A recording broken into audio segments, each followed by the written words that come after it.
Vamos a tomar lista.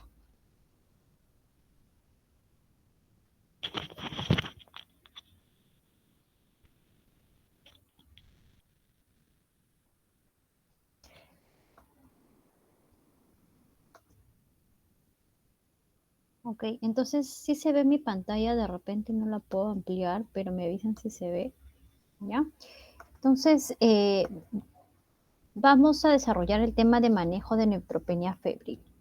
Para esto recordemos, primero que son los neutrófilos. Los neutrófilos son un tipo de célula de la sangre, ¿no? Es un tipo de leucocito, un tipo en específico de granulocito. ¿Ya? Luego cuando vean hematopoiesis, vamos a identificar que hay 3 series a nivel de sangre, ¿no? O sea, las células de la sangre se producen a nivel de la médula ósea. La serie eritroide, que son finalmente los eritrocitos, los glóbulos rojos.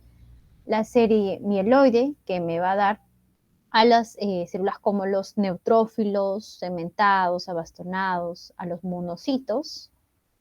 Y también la serie plaquetaria, que me va a derivar en plaquetas. Recordemos que hay también de la serie, bueno, es un progenitor común, se va a derivar también la serie linfoide, ¿no? Que deriva en linfocitos maduros finalmente. Entonces, en el caso del neutrófilo que deriva de la serie mieloide, va a estar constituido, este va a ser el 70% de los glóbulos blancos, un 60-70% en la población adulta. Y es esta célula de acá, en esta imagen podemos ver que tiene un núcleo que puede ser multilobular, de 3 a 4 lóbulos, y que en su citoplasma va a tener gránulos. Entonces, su principal función del neutrófilo es la fagocitosis y destrucción de bacterias mediante el contenido de sus diversos gránulos. Entonces, es parte de nuestro sistema inmunológico, nuestra primera línea de defensa a nivel celular. Ahora, cuando hablamos de neutropenia, quiere decir que mi neutrófilo está disminuido. Tenemos la neutropenia, según el valor, la podemos dividir por OMS en 4 grados, ¿ya? Grado leve, moderada, grado grave y severa. Entonces, cuando hablamos de neutrófilos menor a 1500, estamos ante una neutropenia leve.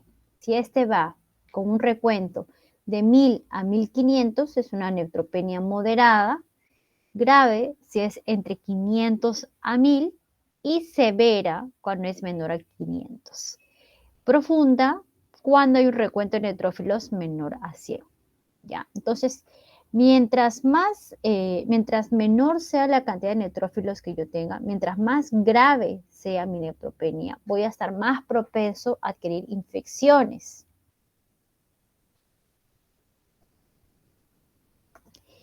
Y cuando ya la neutropenia se torna a ser febril, esta se acompaña de una temperatura oral mayor o igual a 38.3 grados, o cuando hayamos 2 lecturas de temperatura mayor a 38 que dure 1 hora. El recuento de neutrófilos lo podemos acá ver con estas siglas RAN, recuento absoluto de neutrófilos. ¿Cómo lo hallo? Lo vamos a ver en el hemograma. Vamos a sumar tanto los neutrófilos, sabemos que se pueden dividir en abastonados y segmentados. La suma de esto me debería dar por lo menos más de 1500 para considerar que está normal. Pero si es menor de 1500, ya estamos en neutropenia. Entonces, fiebre y neutrófilos bajos, pues es una neutropenia febril. Acá vemos que nos mencionan menor a 500, ¿no? Cuando ya estamos hablando de una neutropenia de un mayor grado, entonces ya estamos con una neutropenia febril. ¿Y cuál es el abordaje de paciente? ¿En qué pacientes vamos a ver usualmente este cuadro? En caso de pacientes con neoplasias hematológicas. Ejemplos, pacientes con leucemias agudas, pacientes con linfomas que han infiltrado ya la médula ósea. Van a ser enfermedades hematológicas, oncohematológicas, que me va a afectar la producción de las series, ¿no? En este caso, la serie mieloide. En lo que es, pongamos, tengo un paciente debut de leucemia aguda. El paciente puede venir con, recordemos que puede tener mucha variabilidad clínica. Sin embargo, en estos pacientes es frecuente que, como las células malignas están invadiendo mi médula ósea, ya no me va a dar espacio para que se produzcan las células buenas. Entonces va a ocupar ese espacio. Entonces las células de los progenitoras no se van a diferenciar adecuadamente.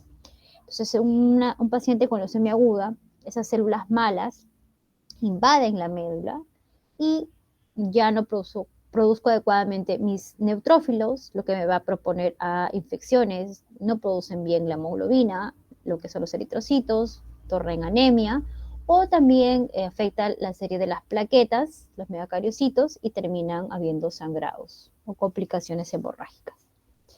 ¿Ya? Entonces, pueden cursar con leucocitos altos, que vienen a ser células malas, ¿ya? Luego lo van a desarrollar, que son los blastos, que son células que, por más que estén altas, no me defienden, porque son células patológicas. O puede cursar también, en caso de una leucemia aguda, con leucocitos bajos, ¿no? E incluso con neutropenia. Entonces, más que todo, se ven estos pacientes con leucemias, linfomas que ya han infiltrado la médula.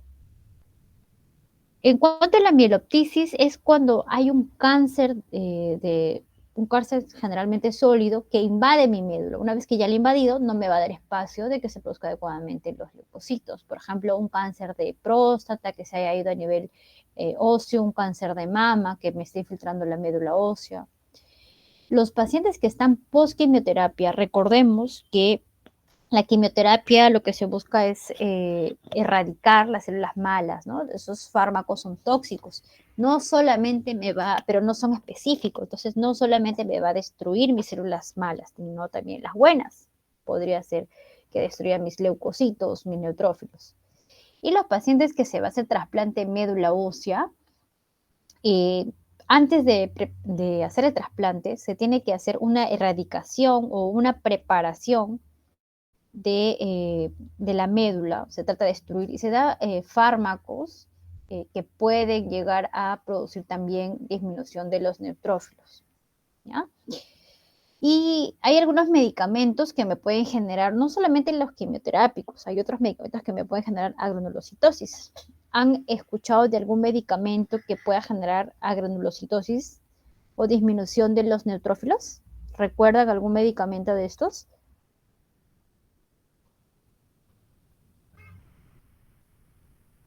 ¿Algunos de ustedes conocen algún medicamento que genere agranulocitosis?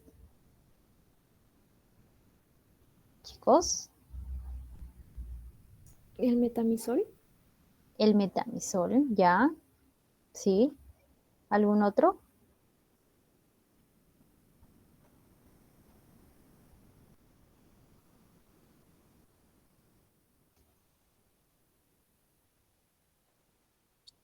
Sulfamidas. ¿Me dices tu nombre, por favor, y lo mencionan el fármaco?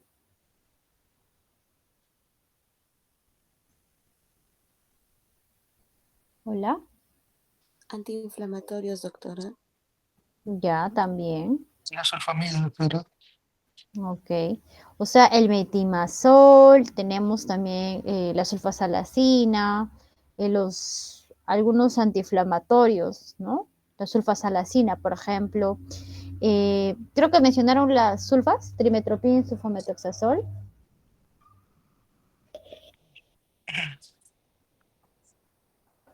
Incluso la penicilina, el macrólidos, ¿no? O sea, hay varios fármacos que pueden generar agranulocitosis. Insuficiencias medulares. En este caso son condiciones benignas, ya el síndrome mielodisplásico, cuando la médula ósea no produce adecuadamente los leucocitos, y no solamente los leucocitos, pueden estar comprometidas las otras series, o en el caso de la aplasia medular, que es el reemplazo de las células de médula por tejido adiposo, ¿no? Entonces, como ya no hay células progenitoras, pues no se va a producir las células maduras y van a disminuir los neutrófilos. Bien, ¿hasta acá alguna pregunta, alguna duda?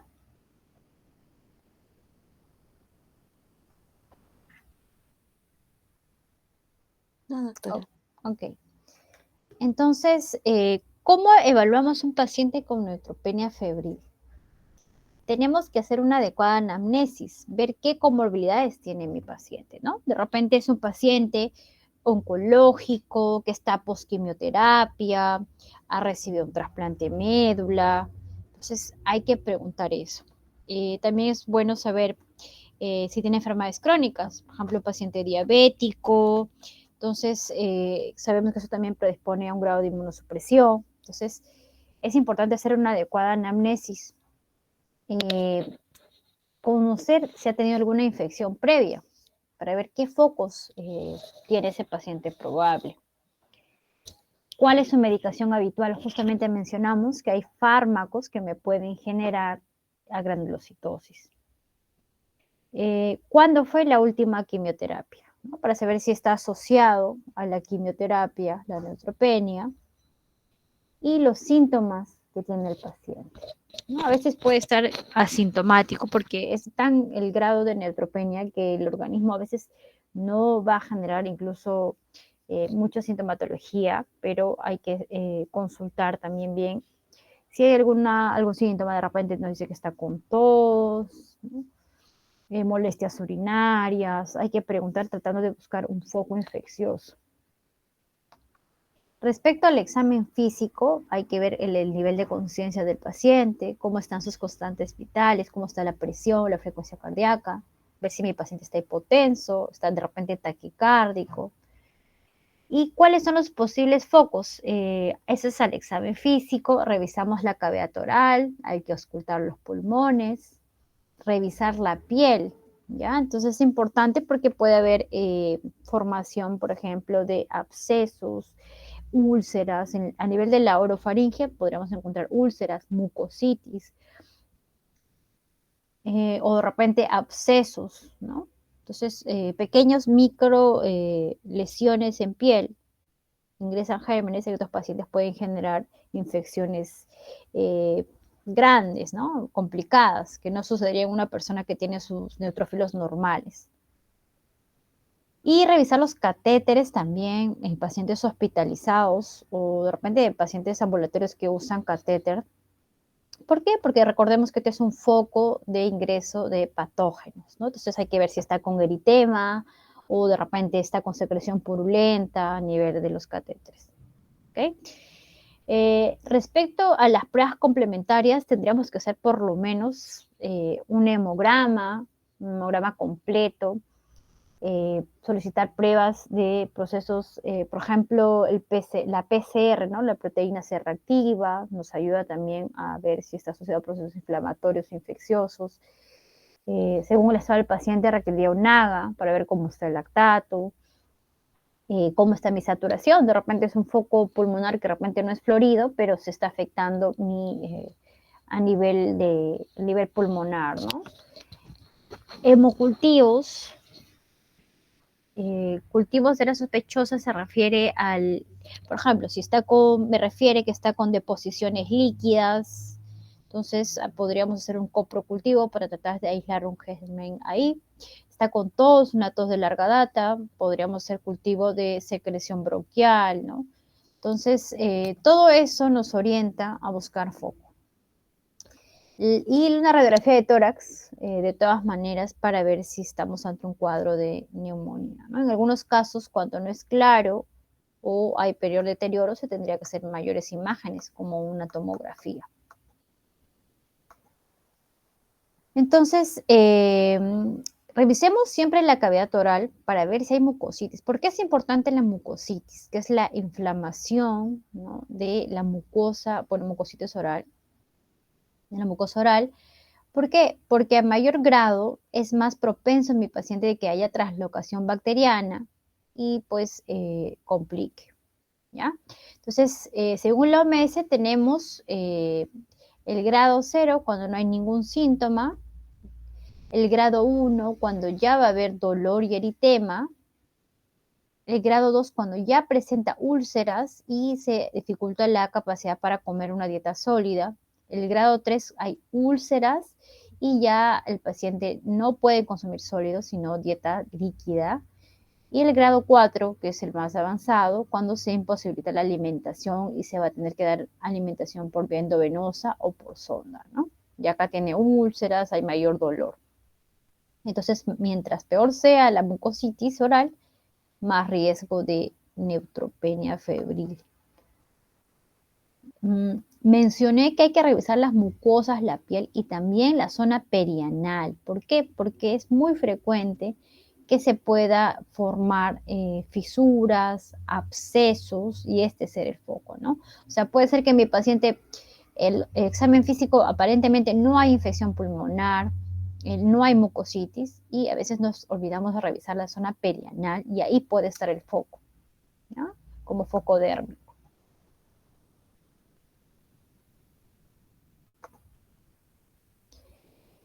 Entonces, no hay un parámetro específico que me diga cuál es la causa de la infección. Entonces, hemos mencionado que vamos a pedir placa de tórax, hemocultivos, otros cultivos, pero eso va a tomar tiempo, no va a ser inmediato que me salgan los resultados. Vemos que los hospitales demora a veces más incluso, ¿no? Por la cantidad de pacientes que hay, una larga lista. Entonces, se ha estratificado el riesgo de los pacientes para poder ver el manejo, ¿no? Entonces, tenemos unas escalas que nos ayuda a poder orientarnos cuál va a ser el manejo del paciente con neutropenia febril. Tenemos la escala del cisne, del MASC, ¿ya? Y estas van a tener, en el caso del cisne, tiene una mayor sensibilidad.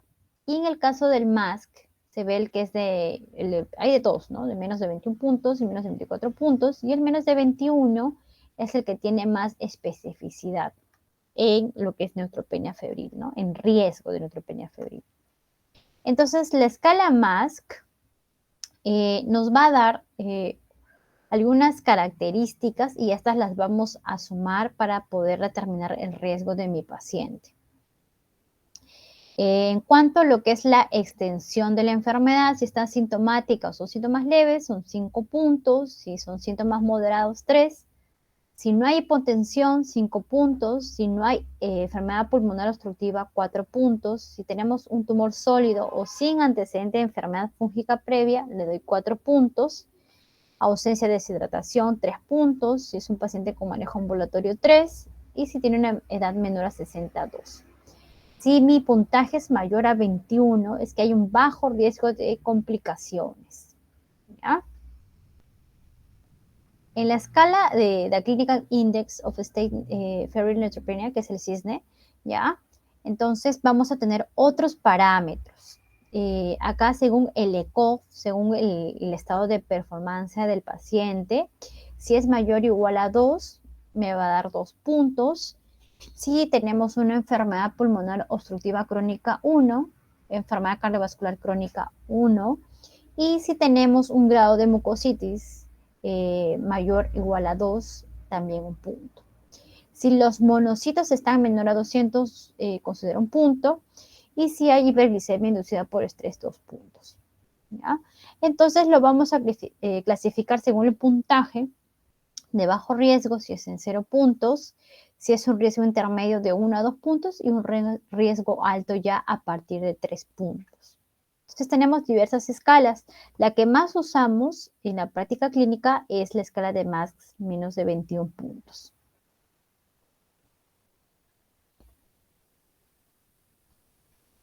Ok. ¿Hasta ahí preguntas, chicos?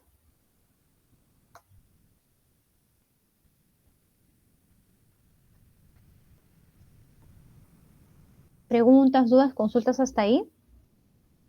No, doctora. No, doctora. Ok.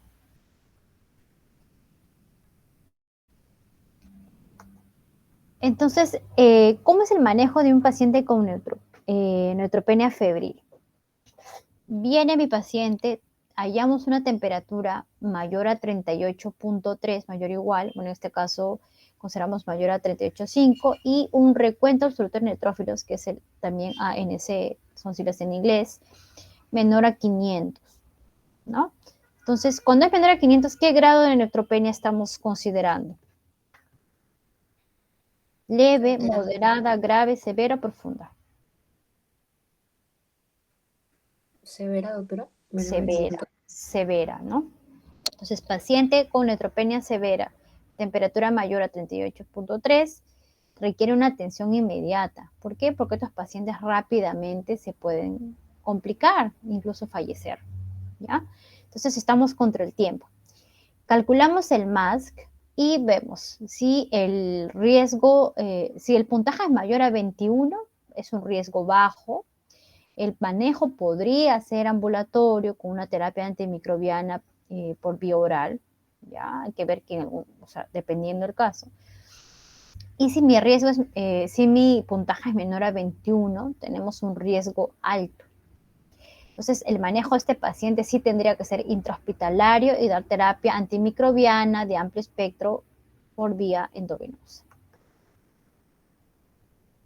En el caso de un paciente con neutropenia febril de riesgo bajo, usualmente mi MASC va a ser mayor a 21, va a haber una duración de la neutropenia máximo hasta unos 7 días. La clínica, el paciente va a estar clínicamente estable y no va a haber otras condiciones médicas que sumen, ¿no? O sea, otras comorbilidades. En el caso del paciente que es de alto riesgo, un MASC menor a 21, hablamos de neutropenias profundas, o sea, que duran también de larga data, que me duran más de 7 días.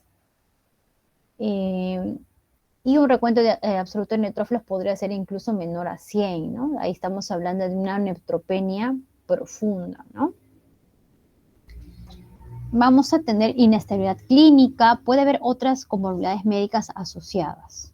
Entonces, podría haber de repente signos gastrointestinales, trastornos neurológicos, de repente el paciente cursa con alguna infección de catéter. Entonces, no solamente esto, o sea, va a agregar a que sea la evolución peor de mi paciente, ¿no? No solamente es la neutropenia en sí, o el foco que se debería tener o que se está buscando.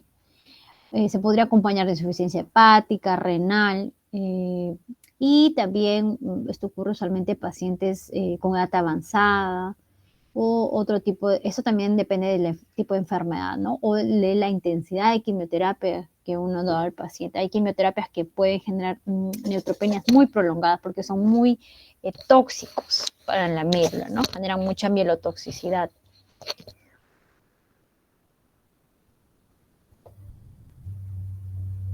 ¿Y cuál es el tratamiento? Va a ser el mismo tratamiento para un paciente con un riesgo bajo que para un riesgo alto. ¿Qué opinan?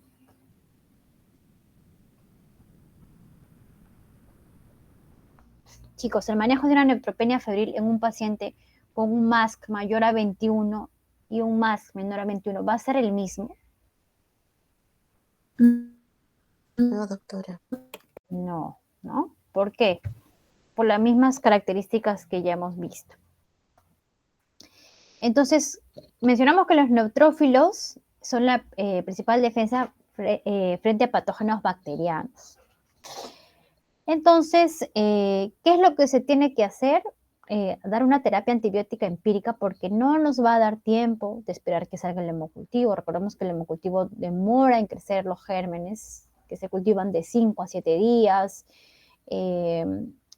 Incluso va a demorar de repente incluso tener una imagen, un examen de imagen, una tomografía. Entonces, no tenemos tiempo de esperar esos exámenes y tenemos que iniciar una terapia antibiótica empírica, considerando que el 90% de los patógenos son las bacterias y va a ser necesario, ya que no hay una prueba diagnóstica disponible que sea rápida y sensible y específica, de saber cuál es la etiología bacteriana, ¿no? O sea, saber qué germen es en específico. Entonces voy a dar un antibiótico empíricamente. Entonces, si mi paciente desarrolla fiebre, le tengo que dar un régimen antibacteriano de amplio espectro, ¿ya? De forma rápida y por vía endovenosa, y las dosis terapéuticas máximas. Entonces, los gérmenes más frecuentemente aislados en estos pacientes son dentro de los gram positivos, los estafilococos coagulasa negativos, el estafilococo aureus, el streptococcus.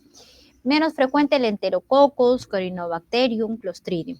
Y dentro de los gram negativos tenemos la Escherichia coli, la Klebsiella, Pseudomonas aeruginosa, y los menos frecuentes, la Enterobacterias, el Haemophilus influenzae, Bacteroides, Fusobacterium, y hay otros que son excepcionales, más raros, pero que se pueden todavía hallar, como las Aeromonas, la Legionella, ¿no? Listeria, etc. Entonces, mis pacientes con bajo riesgo usualmente están clínicamente estables, tenemos una neutropenia superior a 100 por milímetro cúbico, duran menos de 7 días. Aparentemente no va a haber foco clínico, no hay comorbilidades o otras causas que me generen inmunosupresión. Mi neoplasia va a estar controlada. El inicio de la fiebre usualmente es a nivel extrahospitalario. Y si tenemos buen apoyo familiar y el hospital está cerca, podemos manejarlo ambulatoriamente, ¿no? O sea, hay que ver el contexto del paciente, si el paciente tiene familiares que estén a cargo de él, quien se preocupe por su estado de salud, ¿no? No es lo mismo un paciente que esté en abandono, que quién lo va a traer al hospital, quién va a estar pendiente de dar la medicación, de su alimentación, todo ello. En este caso, si el paciente tiene un buen contexto social familiar, tiene fácil acceso al hospital, no es una persona que viva cerca del hospital, otro que de repente venga de provincia o viva de repente en un cerro, entonces todo eso hay que considerarlo, ¿no? Su transporte, cómo se transporta el paciente. Entonces, si hay adecuada ingesta oral, ¿no? Si mi paciente está con un grado de mucositis o un trastorno neurológico y que no me pueda consumir la vía oral, no me pueda tolerar, ¿cómo le voy a dejar que me tome antibióticos por vía oral? Tendría que usar la vía endovenosa, ¿no? Entonces, si en este caso hay estas condiciones, podría manejarlo ambulatoriamente. Ahora, se suele usar la amoxicilina y clavulánico y clindamicina y ciprofloxacina. Y se tiene que reevaluar diariamente el paciente, ¿no? Y tendría que cambiar y ya no hacer un manejo ambulatorio, sino hospitalario, si hay complicaciones como que, pese a que le estoy dando antibióticos, hay un empeoramiento clínico, sigue haciendo fiebre o me ha salido algún germen en los cultivos que requieran tratamiento endovenoso. Entonces, cuando tenemos ya pacientes de alto riesgo, con un MAS menor a 21, se tendrían que hospitalizar y se usa antibióticos de amplio espectro. De inicio usamos la piperacilina tazobactam 4 gramos en 500 miligramos cada 8 horas por vía endovenosa. La otra opción es usar cefalosporinas que tengan ya de tercera o cuarta generación para que puedan también tener actividad contra las pseudomonas. La ceftazidima 2 gramos cada 8 endovenoso, la cefepima 2 cada 8 también por vía endovenosa. O tenemos los carbapenem como el imipenem de 1 gramo endovenoso cada 6 horas, el meropenem 1 gramo cada 8 horas. A veces en el hospital no disponemos de todos los fármacos. Entonces pongamos, si no tengo piperacilina, tazobactam, que es lo que la guía me recomienda de inicio, puedo usar las cefalosporinas o los carbapenem, ¿ya? La idea es que no haya retraso. Entonces, idealmente, si me viene un paciente con neutropenia febril de alto riesgo y voy a hospitalizar, tengo que iniciar cobertura antibiótica. Pero antes de iniciar cobertura antibiótica, le tengo que tomar los cultivos, por lo menos los hemocultivos o urocultivos. ¿Ya? ¿Por qué? Porque como ya, si una vez ya dice antibiótico, me puede afectar mi resultado de los cultivos. Entonces, idealmente es hacer cultivos previo a inicio de antibiótico, pero no me puede retrasar también. Pongamos que en el hospital no hay los medios de cultivo o no hay el reactivo y no le voy a iniciar el antibiótico por el hecho que no le puedo hacer los cultivos, no. Entonces, idealmente es lo que se debe hacer. Y si no hay manera o va a retrasarme más el inicio de tratamiento, igual se le aplica empíricamente los antibióticos. En caso de que sospechemos de que haya un foco por algún germen gram positivo, pongamos que tenga una lesión dérmica, entonces que me impresiona que también está afectando de repente piel, tejido celular subcutáneo, entonces agregamos la vancomicina, ¿no? Que es de 1 gramo por cada 12 horas, o tenemos otras opciones. En el caso que sí es resistente a la vancomicina, le podemos aplicar linezolid 600 miligramos por vía endovenosa cada 12 horas. Otras opciones como la tecoplanina o la daptomicina. En la práctica clínica lo que más disponemos es la vancomicina y el linezolid. Esto me ayudaría cuando estamos pensando en infecciones de partes blandas, ¿no? Muscular o un germen positivo, o cuando ya también el cultivo me ha salido positivo para este germen, ¿no?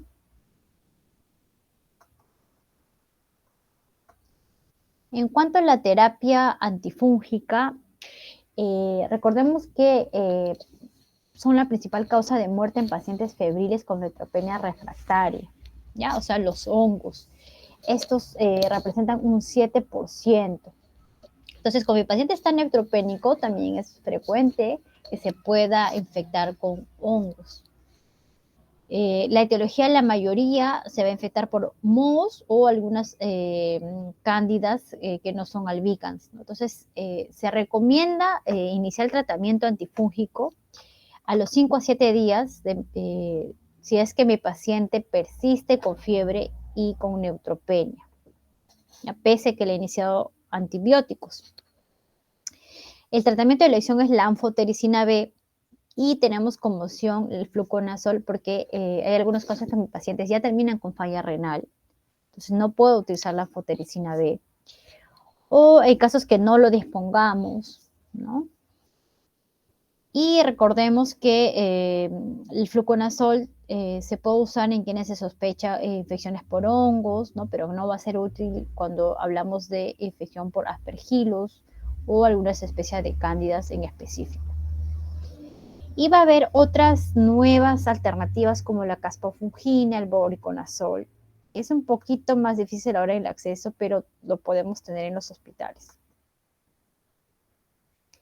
A estos pacientes lo tengo que reevaluar cada 3 a 5 días, o sea, hacer una reevaluación de cómo va con el antibiótico y cómo va clínicamente. En realidad los hablamos a diario, ¿ya? Entonces hay que ver si va a ser necesario agregar un antifúngico. Si mi paciente sigue en 3 a 5 días de tratamiento antibiótico, febril, no hay mejoría clínica, hay una inestabilidad hemodinámica, persisten mis hemocultivos positivos, entonces deberíamos asociar un antifúngico, ¿ya? Ahora, si tengo un paciente con alto riesgo de infección fúngica, o sea, una neutropenia grave o prolongada, que esté recibiendo de repente corticoides en altas dosis o que ha recibido un trasplante alogénico o hay un deterioro clínico en 72 a 96 horas, se podría valorar iniciar antes el antifúngico, ¿ya? Entonces, no es, o sea, hay que valorar cada caso del paciente, ¿no? Acá en la literatura me dice, si en 3 a 5 días de repente de cobertura antibiótica no hay mejoría, iniciar antifúngico. Pero si yo veo que mi paciente está yendo mal antes de esos días, pues puedo valorar iniciar ya el antifúngico en 3 días. ¿Cuáles son otras medidas, aparte del inicio de tratamiento antibiótico o antifúngico? Tener en consideración que el paciente debería estar en un ambiente aislado. Es algo que es poco difícil en los hospitales porque son áreas comunes y por eso es frecuente que los pacientes terminen infectándose. Usar mascarillas, el paciente, también el personal de salud, guantes, más que todo al momento de hacer procedimientos, uso de mandilón, un adecuado lavado de manos, enfermería, personal médico, incluso también que hay higiene en el paciente, que tenga sus instrumentos personalizados, su termómetro, ¿no? Idealmente estetoscopio, tensiómetro. ¿Por qué? Porque esto nos puede servir como fomites que transporte gérmenes de otros pacientes, que haya visitas restringidas y evitar hacer tacto rectal o vaginal porque al momento de hacerlo podemos arrastrar gérmenes hacia otra parte.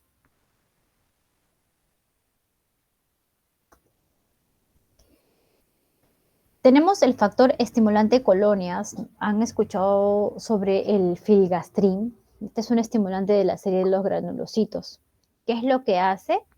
Como dice el nombre, estimula la producción de granulocitos, que finalmente se va a reflejar en aumento de los neutrófilos.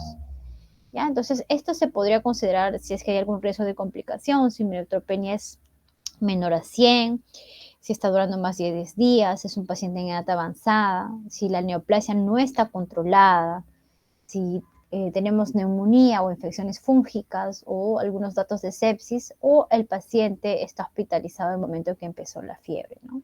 Con gérmenes intrahospitalarios. Ahora, este se aplica no en todos los casos, ¿ya? Pero hay que tener mucho cuidado, por ejemplo, en el caso de una leucemia mieloide aguda o un síndrome mielodisplásico, porque me puede estimular, como estimula la serie mieloide, perdón, puede estimular el aumento de esas células malas, que luego las van a desarrollar en las teorías, ¿ya? Pero sí se podría usar, por ejemplo, cuando hay neutropenia por neoplasias sólidas, ¿no? Pero las neoplasias hematológicas hay que tener cuidado en qué tipo puedo usarlo. Y como conclusión, quiero que se lleven que la neutropenia febril es una urgencia médica, es una prioridad tratar a estos pacientes porque puede tener un rápido deterioro e incluso fallecer. Hay que iniciar antibióticos de manera empírica y precozmente, de amplio espectro, y hay que determinar el grupo de riesgo del MASC, ¿no? Según los puntajes que ya he mencionado. Paciente con bajo riesgo podría hacer un manejo ambulatorio y por vía oral hay que ver las condiciones del paciente, o sea, individualizarlo. Y de alto riesgo tiene que ser a nivel hospitalario.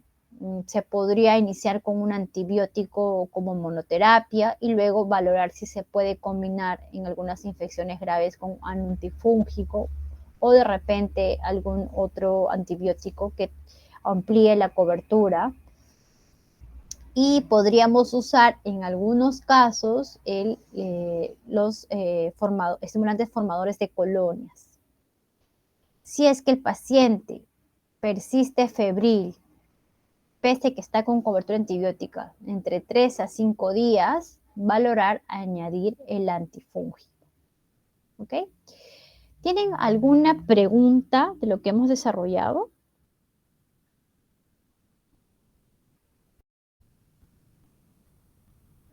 Chicos, ¿alguna pregunta?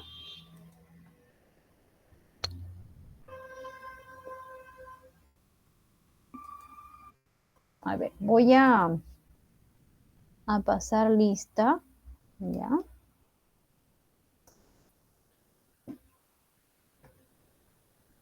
Okay.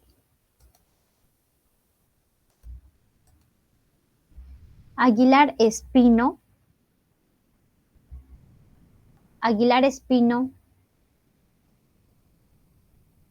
Alarcón Damiano. Buenas tardes, doctora, presente. Hola. Entonces no está, ya.